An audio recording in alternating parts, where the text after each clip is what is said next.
Okay, our story this morning is Safe in the Lion's Den. There was a man named Daniel who lived in the kingdom of Babylonia. Daniel had great faith in God. King Darius was in charge of Babylonia. He had a lot of men who helped him to rule the kingdom. But the king trusted Daniel more than any other man. In fact, he trusted Daniel so much that he put him in charge of all the other rulers in the kingdom. The other rulers didn't like Daniel, that Daniel was in charge. One day they went to speak with the king. The rulers wanted to get Daniel in trouble with the king, but they could never catch Daniel doing anything wrong. So they came up with a sneaky plan that was sure to get Daniel into trouble. One day they went to speak with the king. Mighty King Darius, we have come together to ask you to make a new law that honors you. One of the rulers began. The king nodded. The ruler continued, the law shall state that if someone prays to any god or man other than you, then that man shall be thrown into the lion's den. One of the rulers handed the written law to the king. Now sign this law, dear king, to make it official. King Darius signed the law. Then the men set out to catch Daniel breaking it. They knew that Daniel was faithful to God. They knew that no matter what, Daniel would continue to pray to his God. And they were right. Daniel had heard about the new law, but he believed that honoring God was much more important than honoring men. So, just as Daniel had done every other day, he went into his room to pray.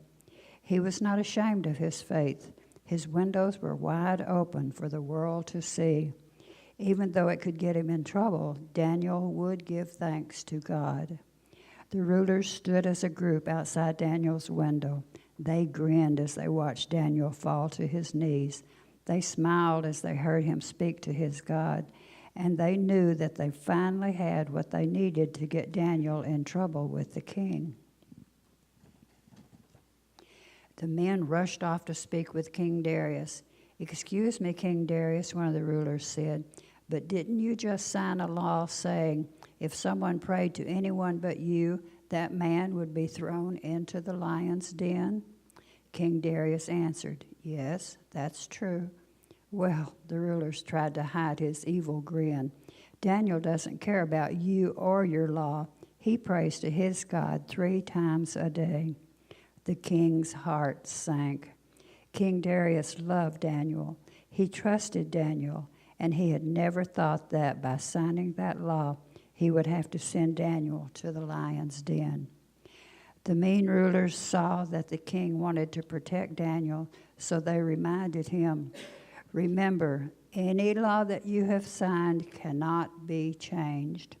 The king knew that this was true.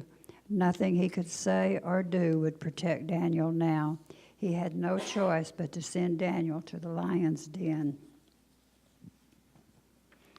King Darius told his men to go get Daniel and take him to the lion's den. Then the men threw Daniel in with the lions. The king hurried to the den. He called down to Daniel, Daniel, may the God that you serve save you from these terrible lions.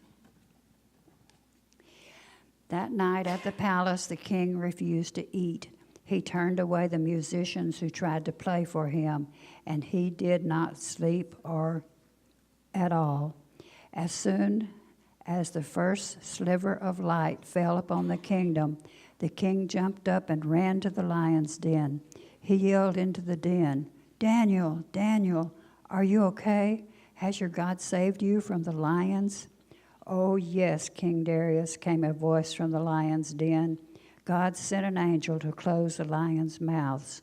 They didn't hurt me at all. I am fine. The king was so happy. Come, hurry, he called to his men. Get Daniel out of the lion's den. The men reached into the den, and out climbed Daniel. King Darius ran to him and looked him over. He couldn't believe it. Daniel didn't have a scratch on him. Daniel had been faithful to God, and God had saved Daniel from the lion's den. It was then that King Darius decided to punish the rulers who had accused Daniel of disobeying the king's law. He also decided to write a new law. From now on, throughout my kingdom, the king announced, everyone must honor the God of Daniel. After that, Daniel continued to serve King Darius, and as always, Daniel continued to worship the one true God.